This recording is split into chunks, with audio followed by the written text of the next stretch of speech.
Good morning ਬੱਚਿਓ। ਅਸੀਂ ਪੜ੍ਹ ਰਹੇ ਹਾਂ ਗਲੀਏ ਚਿੱਕੜ ਦੂਰ ਘਰ ਸਵੈ ਜੀਵਨੀ ਸੁਹਿੰਦਰ ਸਿੰਘ ਵਣਜਾਰਾ ਬੇਦੀ ਦੀ ਲਿਖੀ ਹੋਈ।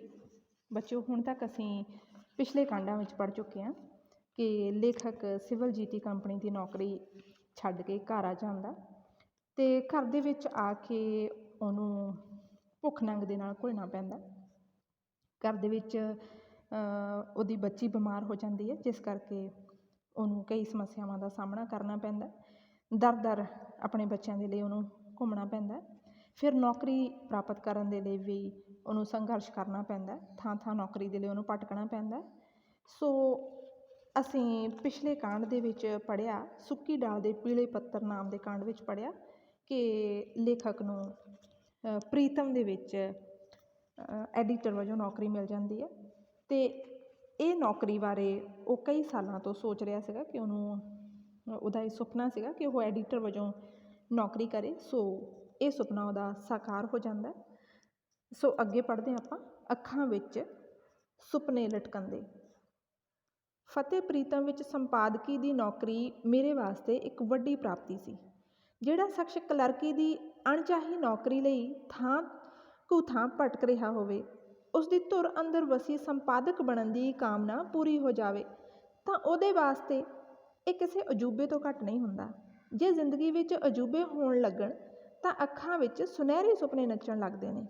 ਆਦਮੀ ਦੇ ਅੰਦਰ ਸਵੈ ਵਿਸ਼ਵਾਸ ਜਾਗ ਉੱਠਦਾ ਅਤੇ ਜ਼ਿੰਦਗੀ ਚਾਨਣੀ ਰਾਤ ਵਰਗੀ ਅਲਸਾਈ ਅਤੇ ਪੱਕੀਆਂ ਖਜੂਰਾਂ ਵਾਂਗ ਮਿੱਠੀ ਜਾਪਦੀ ਹੈ। ਸੋ ਵਾਕਈ ਜੇਕਰ ਸਾਡੇ ਸੁਪਨੇ ਪੂਰੇ ਹੁੰਦੇ ਜਾਣ, ਜੋ ਮੈਂ ਸੋਚਦੀ ਹਾਂ ਜੇਕਰ ਮੇਰੇ ਨਾਲ ਉਹੀ ਹੋਵੇ ਤਾਂ ਆਪਣੇ ਆਪ ਸਾਡਾ ਸਵੈ ਵਿਸ਼ਵਾਸ ਜਾਗਦਾ, ਸਾਨੂੰ ਆਪਣੀ ਜ਼ਿੰਦਗੀ ਸੋਹਣੀ ਲੱਗਣੀ ਸ਼ੁਰੂ ਹੋ ਜਾਂਦੀ ਹੈ। ਸੋ ਇਹੀ ਸਾਰਾ ਕੁਛ ਲੇਖਕ ਦੇ ਨਾਲ ਵੀ ਹੋ ਰਿਹਾ। ਮੈਂ ਜਦੋਂ ਕਾਲਜ ਵਿੱਚ FA ਪੜ੍ਹਦਾ ਸਾਂ ਤਾਂ ਕਦੇ ਪ੍ਰੀਤਮ ਵਿੱਚ ਆਪਣੀ ਕੋਈ ਕਵਿਤਾ ਛਪਣ ਲਈ ਭੇਜਿਆ ਕਰਦਾ ਸਾਂ। ਪਹਿਲੀ ਕਵਿਤਾ ਭੇਜੀ ਤਾਂ ਫੌਰਨ ਛਪ ਗਈ, ਪਰ ਦੂਜੀ ਜਾਂ ਸ਼ਾਇਦ ਤੀਜੀ ਕਵਿਤਾ ਵਾਸਤੇ ਕਾਫੀ ਉਡੀਕ ਕਰਨੀ ਪਈ। ਮੈਂ ਉਤਾਵਲੇ ਸੁਭਾਅ ਦਾ ਸਾਂ। ਪ੍ਰੀਤਮ ਦੇ ਸੰਪਾਦਕ ਅਵਤਾਰ ਸਿੰਘ ਆਜ਼ਾਦ ਨੂੰ ਇੱਕ ਚਿੱਠੀ ਲਿਖੀ, ਪਰ ਜਵਾਬ ਨਦਾਰਦ। ਜਵਾਨੀ ਵਿੱਚ ਨਵਾਂ ਪੈਰ ਧਰਿਆ ਸੀ। ਜਵਾਨੀ ਦਾ ਸਭ ਤੋਂ ਵੱਡਾ ਸੁਪਨਾ ਉਹਦੀ ਖੁਦੀ ਹੁੰਦੀ ਹੈ, ਜੋ ਦੂਜਿਆਂ ਨੂੰ ਪੈਰਾਂ ਦੀ ਧੂੜ ਬਰਾਬਰ ਨਹੀਂ ਸਮਝਦੀ। ਸੋ ਤੀਜੀ ਚਿੱਠੀ ਵਿੱਚ ਮੇਰੀ ਖੁਦੀ ਨੇ ਕੁਰੱਖਤ ਲਹਿਜ਼ਾ ਧਾਰ ਲਿਆ। ਮੈਂ ਲਿਖਿਆ, ਮੈਂ ਤੁਹਾਨੂੰ ਕਦੇ ਪ੍ਰੀਤਮ ਦਾ ਐਡੀਟਰ ਬਣ ਕੇ ਵਿਖਾਸਾਂ। ਭਲੇ ਵੇਲੇ ਗੱਲ ਮੂੰਹੋਂ ਨਿਕਲੀ ਸੀ। 5-6 ਸਾਲ ਮਸਾਂ ਗੁਜ਼ਰੇ ਕਿ ਮੇਰਾ ਇਹ ਸੁਪਨਾ ਸਾਕਾਰ ਹੋ ਗਿਆ। ਸੋ ਜਵਾਨੀ ਦੇ ਵਿੱਚ ਗਰਮ ਖੂਨ ਹੁੰਦਾ, ਸੋ ਬੰਦਾ ਹਰ ਗੱਲ ਨੂੰ ਵੰਗਾਰ ਦਿੰਦਾ। ਸੋ ਲੇਖਕ ਵੀ ਉਹੀ ਕਰਦਾ। 2-3 ਵਾਰ ਉਹਦੀ ਕਵਿਤਾ ਨਹੀਂ ਛਪੀ ਤਾਂ ਉਹਨੇ ਵੀ ਲਿਖ ਕੇ ਕਹਿ ਦਿੱਤਾ ਕਿ ਮੈਂ ਇਸ ਪ੍ਰੀਤਮ ਦਾ ਐਡੀਟਰ ਬਣ ਕੇ ਦਿਖਾਊਂਗਾ। ਸੋ ਬਣ ਵੀ ਗਿਆ। ਐਡੀਟਰ ਬਣਨ ਦੀ ਚਾਹ ਮੇਰੇ ਅਵਚੇਤਨ ਵਿੱਚ ਹਮੇਸ਼ਾ ਸਮਾਈ ਰਹੀ। ਫਸਾਦਾਂ ਦੀ ਦਿਨੀ ਜਦੋਂ ਮੈਂ ਪਿੰਡੀ ਤੋਂ ਉੱਜੜ ਕੇ ਪਟਿਆਲੇ ਪੁੱਜਾ ਤਾਂ ਪਹਿਲਾ ਕੰਮ ਜੋ ਮੈਂ ਕੀਤਾ ਉਹ ਇੱਕ ਮਾਸਕ ਪੱਤਰ ਰੂਪ ਰੇਖਾ ਦਾ ਡਿਕਲੇਰੇਸ਼ਨ ਦਾਖਲ ਕਰਨ ਦਾ ਸੀ। ਪੈਸੇ ਨਾ ਹੋਣ ਦੇ ਬਾਵਜੂਦ ਵੀ ਮੈਂ ਉਤਸ਼ਾਹ ਵਿੱਚ ਸਾਂ। ਜਵਾਨੀ ਦੀ ਪੈਰਾਂ ਹੇਠ ਮਿੱਟੀ ਦੀ ਧਰਤੀ ਨਹੀਂ ਹੁੰਦੀ, ਹਵਾ ਹੁੰਦੀ ਹੈ ਜਿਸ ਵਿੱਚ ਉਹ ਉਡਾਰੀਆਂ ਭਰਦੀ ਹੈ। ਫਿਰ ਜਦੋਂ ਮੈਂ ਦਿੱਲੀ ਆ ਕੇ ਅੰਗਰੇਜ਼ੀ ਦੇ ਇੱਕ ਸਪਤਾਹਿਕ ਪਰਚੇ ਵਿੱਚ ਕੰਮ ਸ਼ੁਰੂ ਕੀਤਾ ਤਾਂ ਮੈਨੂੰ ਹਰ ਵੇਲੇ ਇੱਕ ਨਸ਼ਾ ਜਿਹਾ ਚੜ੍ਹਿਆ ਰਹਿਣ ਲੱਗਾ। ਇੱਕ ਖੁਸ਼ਬੂ ਮੇਰੇ ਅੰਦਰ ਅਤੇ ਇੱਕ ਖੁਸ਼ਬੂ ਮੇਰੇ ਆਲੇ ਦੁਆਲੇ ਮਹਿਕਣ ਲੱਗੀ। ਉਹ ਪਰਚਾ ਬੰਦ ਹੋ ਗਿਆ ਤਾਂ ਜਦੋਂ ਕਦੇ ਮੈਨੂੰ ਕੋਈ ਨਵਾਂ ਅਖਬਾਰ ਨਿਕਲਣ ਦੀ ਸੂਹ ਮਿਲਦੀ, ਮੈਂ ਨੱਠ ਭੱਜ ਸ਼ੁਰੂ ਕਰ ਦਿੰਦਾ। ਮੈਂ ਆਪਣੀਆਂ ਸਾਰੀਆਂ ਕਾਮਨਾਵਾਂ ਅਖਬਾਰ ਨਵੀਸੀ ਨਾਲ ਜੋੜ ਲਈਆਂ ਸਨ। ਇਸੇ ਲਈ ਮੈਂ ਕਿਸੇ ਦੂਜੀ ਨੌਕਰੀ 'ਤੇ ਟਿਕ ਨਾ ਸਕਿਆ। ਨਵੀਂ ਨੌਕਰੀ ਲੱਭਣ ਵੇਲੇ ਵੀ ਉੱਪਰਲੇ ਦਿਲੋਂ ਤਾਂ ਮੈਂ ਕਹਿੰਦਾ ਕਿ ਕੋਈ ਵੀ ਕੰਮ ਮਿਲ ਜਾਵੇ ਮੈਂ ਕਰਨ ਨੂੰ ਤਿਆਰ ਹਾਂ, ਪਰ ਅੰਦਰੋਂ ਮੈਂ ਹਮੇਸ਼ਾ ਆਪਣੇ ਸੁਪਨਿਆਂ ਨਾਲ ਇੱਕ ਰਸ ਜੁੜਿਆ ਰਹਿੰਦਾ ਅਤੇ ਅਜਿਹੀ ਨੌਕਰੀ ਲਈ ਤਾਂਘਦਾ ਜਿਸ ਵਿੱਚ ਮੇਰੇ ਸੁਪਨਿਆਂ ਨੂੰ ਫਲ ਲੱਗਣ। ਸੰਪਾਦਕੀ ਦੀ ਨੌਕਰੀ ਨੂੰ ਮੈਂ ਬੜੀ ਵੱਡੀ ਪ੍ਰਾਪਤੀ ਸਮਝਣ ਲੱਗਾ। ਸੋ ਇਹ ਤਾਂ ਅਸੀਂ ਸਵੈ ਜੀਵਨੀ ਦੇ ਸ਼ੁਰੂ ਤੋਂ ਪੜ੍ਹਦੇ ਆ ਰਹੇ ਹਾਂ ਕਿ ਲੇਖਕ ਦਾ ਜਿੱਥੇ ਮਨ ਲੱਗਦਾ ਉਹ ਉੱਥੇ ਹੀ ਕੰਮ ਕਰਦਾ। ਜਿਹੜਾ ਉਹਦਾ ਮਨਪਸੰਦ ਦਾ ਕੰਮ ਨਹੀਂ ਹੈ ਉੱਥੋਂ ਉਹ ਦੌੜਦਾ। ਸੋ ਹੁਣ ਤੱਕ ਉਹਨੇ ਇਹੀ ਕੀਤਾ। ਖੈਰ, ਹੁਣ ਐਡੀਟਰ ਦੀ ਨੌਕਰੀ ਉਹਦੇ ਸੁਪਨਿਆਂ ਦੀ ਨੌਕਰੀ ਹੈ। ਸੋ ਦੇਖਦੇ ਹਾਂ ਇਸ ਨੌਕਰੀ ਦੇ ਵਿੱਚ ਲੇਖਕ ਟਿਕੂਗਾ ਜਾਂ ਨਹੀਂ, ਪਰ ਉਹ ਇਹ ਨੌਕਰੀ ਲੈ ਕੇ ਖੁਸ਼ ਬਹੁਤ ਹੈ। ਦਫ਼ਤਰ ਵਿੱਚ ਇੱਕ ਹੋਰ ਸੰਪਾਦਕ ਤਰਲੋਕ ਸਿੰਘ ਯਾਤਰੀ ਵੀ ਕੰਮ ਕਰਦਾ ਸੀ। ਚੰਗਾ ਉਦਮੀ ਤੇ ਸੂਝਵਾਨ। ਉਸਦਾ ਕੰਮ ਫਤਿਹ ਤੇ ਪ੍ਰੀਤਮ ਦੋਹਾਂ ਅਖਬਾਰਾਂ ਲਈ ਕਦੇ ਦਿੱਲੀੋਂ ਕਦੇ ਬੰਬਈ ਜਾਂ ਕਲਕੱਤੇ ਜਾ ਕੇ ਇਸ਼ਤਿਹਾਰ ਇਕੱਠੇ ਕਰਨਾ ਅਤੇ ਫਤਿਹ ਦਾ ਸੰਪਾਦਕੀ ਸਫਾ ਲਿਖਣਾ ਸੀ। ਮੇਰਾ ਕੰਮ ਦੋਹਾਂ ਪਰਚਿਆਂ ਦਾ ਬਾਕੀ ਮੈਟਰ ਤਿਆਰ ਕਰਨਾ। ਫਤਿਹ ਉੱਤੇ ਬਤੌਰ ਸੰਪਾਦਕ ਯਾਤਰੀ ਦਾ ਨਾਂ ਜਾਂਦਾ ਸੀ ਅਤੇ ਪ੍ਰੀਤਮ ਉੱਤੇ ਮੇਰਾ। ਮੇਰੇ ਵਾਸਤੇ ਇਹ ਵੱਡੀ ਮੱਲ ਮਾਰਨ ਸੀ। ਮਗਰੋਂ ਜਦੋਂ ਯਾਤਰੀ ਨੌਕਰੀ ਛੱਡ ਗਿਆ ਤਾਂ ਫਤਿਹ ਦੀ ਸੰਪਾਦਕੀ ਵੀ ਮੈਂ ਲਿਖਣ ਲੱਗਾ ਅਤੇ ਦੋਹਾਂ ਪਰਚਿਆਂ 'ਤੇ ਮੇਰਾ ਨਾਂ ਜਾਣ ਲੱਗਾ। ਸੰਪਾਦਕ ਦੇ ਕਰਤੱਵ ਬਾਰੇ ਮੈਨੂੰ ਕੁਝ ਵੀ ਨਹੀਂ ਸੀ ਪਤਾ। ਮੈਂ ਸਮਝਦਾ ਸਾਂ ਕਿ ਸੰਪਾਦਕ ਦਾ ਕੰਮ ਲੇਖਕਾਂ ਦੇ ਆਏ ਲੇਖਾਂ, ਕਹਾਣੀਆਂ ਅਤੇ ਕਵਿਤਾਵਾਂ ਵਿੱਚੋਂ ਛਾਂਟ ਕੇ ਇੱਕ ਤਰਤੀਬ ਵਿੱਚ ਛਾਪ ਦੇਣੇ ਹਨ। ਪਰ ਇੱਥੇ ਆ ਕੇ ਵੇਖਿਆ ਕਿ ਛਪਣ ਵਾਸਤੇ ਜੋ ਮਜ਼ਮੂਨ ਅਤੇ ਹੋਰ ਸਾਮੱਗਰੀ ਖੁਦ ਬਖੁਦ ਆ ਜਾਂਦੀ, ਉਹ ਸਾਹਿਤਕ ਪੱਖੋਂ ਮਿਆਰੀ ਨਹੀਂ ਸੀ ਹੁੰਦੀ। ਫਤਿਹ ਵਾਸਤੇ ਆਏ ਲੇਖ ਸਾਡੀ ਨੀਤੀ ਦੇ ਅਨੁਕੂਲ ਨਹੀਂ ਸਨ ਹੁੰਦੇ। ਜਿਨ੍ਹਾਂ ਲੇਖਕਾਂ ਦਾ ਨਾਂ ਸੀ, ਉਹਨਾਂ ਤੋਂ ਕੋਈ ਚੀਜ਼ ਪ੍ਰਾਪਤ ਕਰਨ ਲਈ ਤਰਲੇ ਕਰਨੇ ਪੈਂਦੇ ਸਨ। ਕਈ ਤਾਂ ਮੁਆਵਜ਼ਾ ਮੰਗਦੇ ਸਨ ਅਤੇ ਪੰਜਾਬੀ ਪੱਤਰਕਾਰੀ ਵਾਸਤੇ ਇਹ ਗੱਲ ਅਸੰਭਵ ਸੀ। ਫਤਿਹ ਵਾਸਤੇ ਜੋ ਸਮੱਗਰੀ ਦਰਕਾਰ ਸੀ, ਉਹ ਪੰਜਾਬ ਜਾਂ ਸਿੱਖ ਰਾਜਨੀਤੀ ਨਾਲ ਸੰਬੰਧਿਤ ਹੋਣੀ ਚਾਹੀਦੀ ਸੀ। ਪਰ ਰਾਜਨੀਤੀ ਬਾਰੇ ਮੈਂ ਊੜਾ ਈੜੀ ਵੀ ਨਹੀਂ ਸੀ ਜਾਣਦਾ। ਰਾਜਨੀਤੀ ਵਿੱਚ ਮੇਰੀ ਦਿਲਚਸਪੀ ਉੱਕੀ ਨਹੀਂ ਸੀ।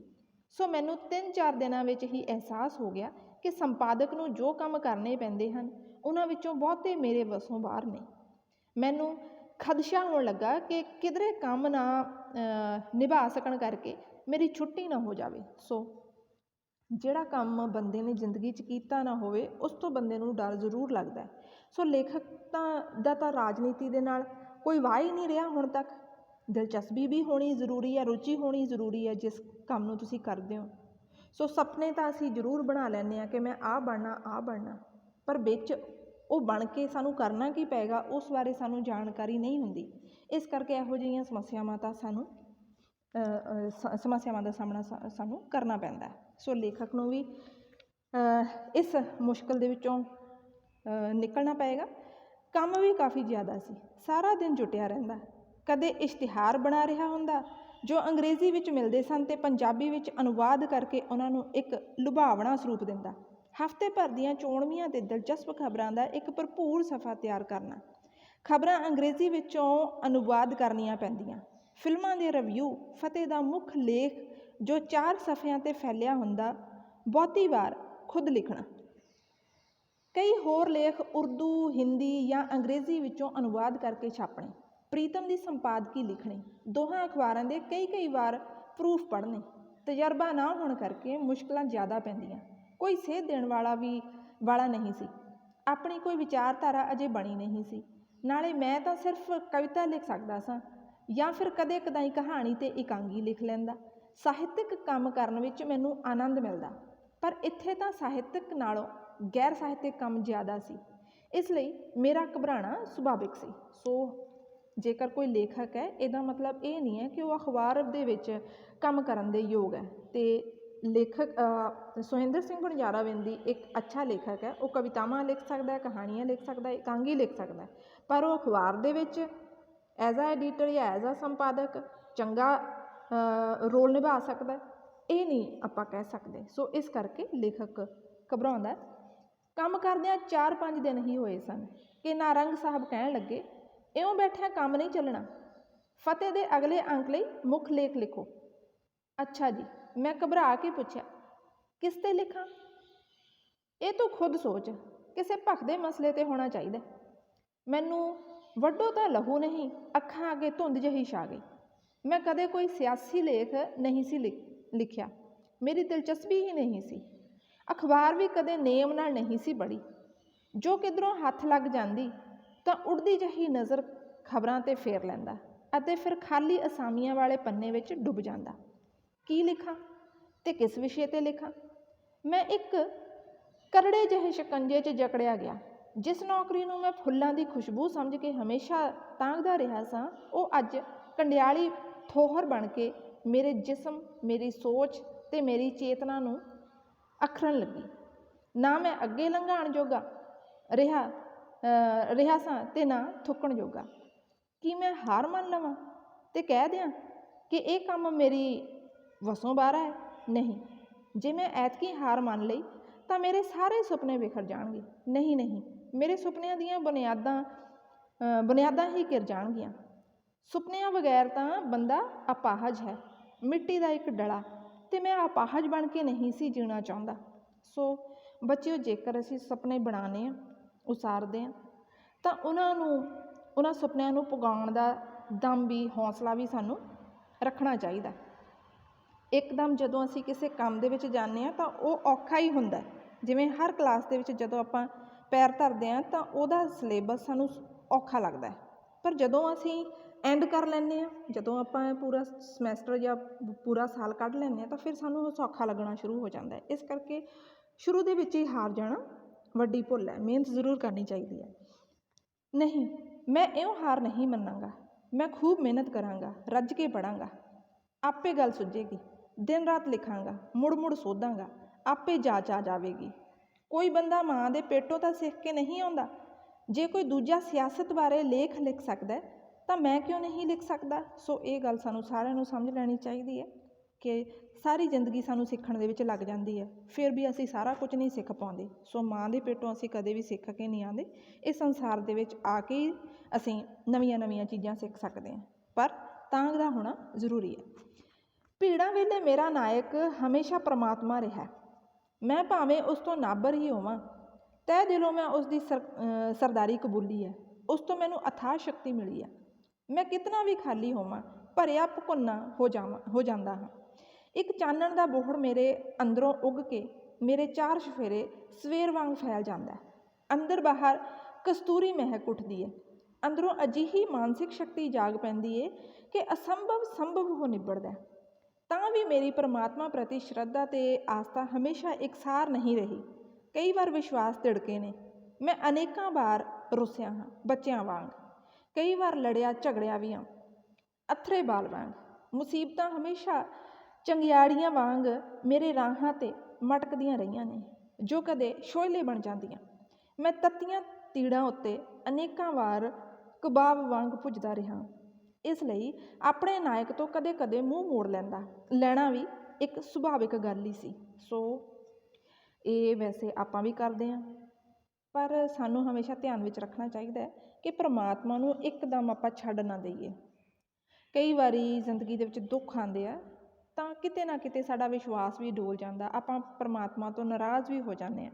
ਪਰ ਇੱਕਦਮ ਉਸ ਪਰਮਾਤਮਾ ਤੋਂ ਮੂੰਹ ਫੇਰ ਲੈਣਾ ਬਿਲਕੁਲ ਹੀ ਗਲਤ ਹੈ, ਕਿਉਂਕਿ ਫਿਰ ਤਾਂ ਸਾਨੂੰ ਕੋਈ ਆਸਰਾ ਸਹਾਰਾ ਰਹੇਗਾ ਹੀ ਨਹੀਂ, ਸਾਡਾ ਤਾਂ ਵਿਸ਼ਵਾਸ ਹੀ ਨਹੀਂ ਰਹਿਣਾ ਕਿਸੇ ਚੀਜ਼ ਦੇ ਉੱਤੇ। ਇਸ ਕਰਕੇ ਵਿਸ਼ਵਾਸ ਨੂੰ ਬਣਾਏ ਰੱਖਣ ਦੇ ਲਈ ਪਰਮਾਤਮਾ ਨੂੰ ਸਾਨੂੰ ਹਮੇਸ਼ਾ ਯਾਦ ਕਰਦੇ ਰਹਿਣਾ ਚਾਹੀਦਾ ਹੈ, ਕਿਉਂਕਿ ਜੋ ਮਰਜ਼ੀ ਹੋਵੇ, ਕਿਤੇ ਨਾ ਕਿਤੇ ਸਾਨੂੰ ਉਸ ਪਰਮਾਤਮਾ ਦਾ ਜਦੋਂ ਆਪਾਂ ਨਾਮ ਲੈਂਦੇ ਹਾਂ ਤਾਂ ਤਸੱਲੀ ਜ਼ਰੂਰ ਮਹਿਸੂਸ ਹੁੰਦੀ ਹੈ। ਸਾਨੂੰ ਇਹ ਲੱਗਦਾ ਕਿ ਸਾਡੇ ਸਾਰੇ ਦੁੱਖ ਤਕਲੀਫਾਂ ਖਤਮ ਹੋ ਜਾਣੇ ਆ। ਸੋ ਲੇਖਕ ਵੀ ਭਾਵੇਂ ਜ਼ਿੰਦਗੀ ਦੇ ਵਿੱਚ ਉਹ ਇਕਸਾਰ ਨਹੀਂ ਰਿਹਾ ਪਰਮਾਤਮਾ ਨੂੰ ਲੈ ਕੇ, ਭਾਵੇਂ ਉਹਦਾ ਵਿਸ਼ਵਾਸ ਕਈ ਵਾਰ ਤੜਕਦਾ ਰਿਹਾ, ਪਰ ਫਿਰ ਵੀ ਉਹ ਪਰਮਾਤਮਾ ਦੇ ਨਾਲ ਰਿਹਾ। ਉਹਨੂੰ ਲੱਗਦਾ ਰਿਹਾ ਕਿ ਔਖੇ ਵੇਲੇ ਮੇਰੀ ਬਾਂਹ ਇਹਨੇ ਫੜ ਹੀ ਲੈਣੀ ਹੈ, ਅਤੇ ਪਰਮਾਤਮਾ ਫੜ ਵੀ ਲੈਂਦਾ। ਪੁਰਾਣੇ ਸੰਸਕਾਰ ਬਾਰ-ਬਾਰ ਨਿੱਕੀਆਂ ਨਿੱਕੀਆਂ ਕਰੂੰਬਲਾਂ ਦੇ ਰੂਪ ਵਿੱਚ ਮੇਰੇ ਅੰਦਰ ਉੱਗ ਆਉਂਦੇ। ਇੱਕ ਅਨੋਖੀ ਖਿੱਚੋਤਾਣ ਵਿੱਚ ਮੈਂ ਜੀਵਿਆ। ਕਈ ਵਾਰ ਮੈਂ ਆਪਣੀ ਸ਼ਰਧਾ ਦਾ ਖੁਦ ਇਮਤਿਹਾਨ ਵੀ ਲਿਆ ਹੈ। ਸੋ ਮੈਨੂੰ ਲੱਗਦਾ ਹੈ ਕਿ ਕਦੇ ਵੀ ਸਾਨੂੰ ਪਰਮਾਤਮਾ ਨੂੰ ਚੈਲੰਜ ਨਹੀਂ ਕਰਨਾ ਚਾਹੀਦਾ ਕਿ ਆਹ ਕਰਕੇ ਦਿਖਾ, ਮੈਂ ਤੈਨੂੰ ਤਾਂ ਮੰਨੂ। ਸੋ ਹਮੇਸ਼ਾ ਆਪਣਾ ਵਿਸ਼ਵਾਸ ਬਣਾ ਕੇ ਰੱਖੋ। ਐਵੇਂ ਦੀਆਂ ਗੱਲਾਂ ਦੇ ਵਿੱਚ ਸਾਨੂੰ ਨਹੀਂ ਪੈਣਾ ਚਾਹੀਦਾ। ਠੀਕ ਹੈ, ਮਿਹਨਤ ਦੇ ਵਿੱਚ ਵਿਸ਼ਵਾਸ ਰੱਖੋ। ਸਭ ਤੋਂ ਵੱਡੀ ਚੀਜ਼ ਮਿਹਨਤ ਹੈ। ਅੱਜ ਦੇ ਲਈ ਇੰਨਾ, ਬਾਕੀ ਆਪਾਂ ਕੱਲ੍ਹ ਕਰਾਂਗੇ।